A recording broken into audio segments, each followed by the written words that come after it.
Mr. Smith, we've heard a lot of information that's gone across this day as we spent it here. We've heard disregard for the First Amendment at times. We've heard talk about solely seeking charges against Donald Trump, obviously targeting. We've talked about the amount of time and reasonable time frame.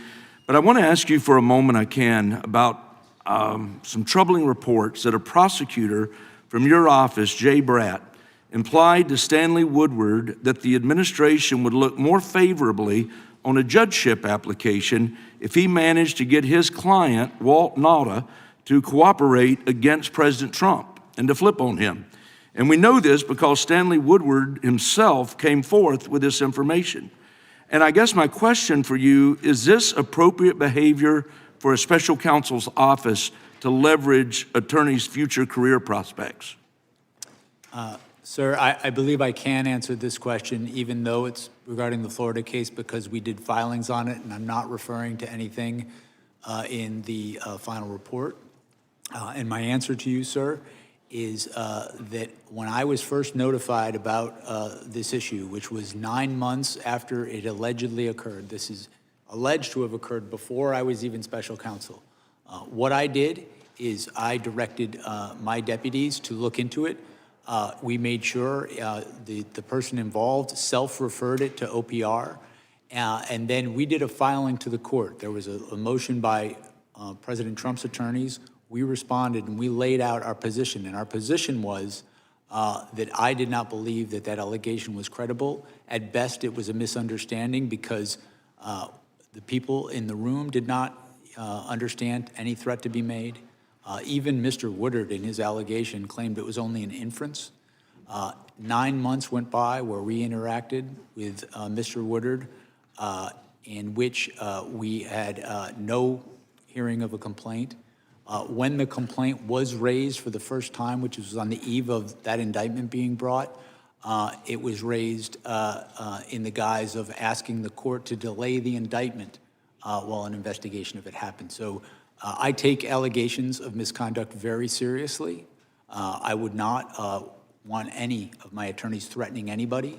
Ultimately, when I looked at this, I did not credit it, and we responded with our position in court.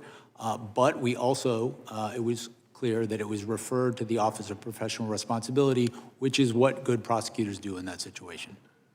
Well, again, to say that you didn't consider it to be credible, I guess we have the United States Associate Attorney General, Stanley Woodward, who claims that this threat was made to him, and I don't see what he would stand to gain from not telling the truth there. And I understand that you tasked 2 of your attorneys with investigating those statements made by Bratt, but given the amount of publicity and the scrutiny that was surrounding this entire investigation, why in the world did you not initiate an independent investigation into these very alarming allegations?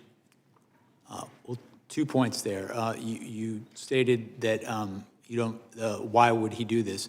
When he made the allegation, when this allegation first came from President Trump's attorneys and then days later from Mr. Woodard, he did ask for the case, the indictment, to be put off in result of this. So there was a thing he was asking for in result. And with respect to an independent investigation, that's exactly why you refer this to the Office of Professional Responsibility. They conduct an independent investigation outside of my office.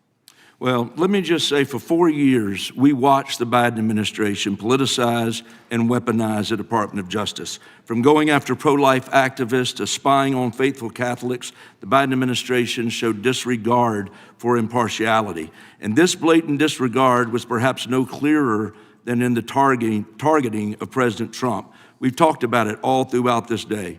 They knew they couldn't beat him at the ballot box, so they pursued alternative options. And I'm grateful for this committee's efforts today to investigate this conduct to ensure accountability. And while elections are not akin to jury trials, I feel strongly that the results of the 2024 election sent a clear message about how the American people feel about these politicized charges.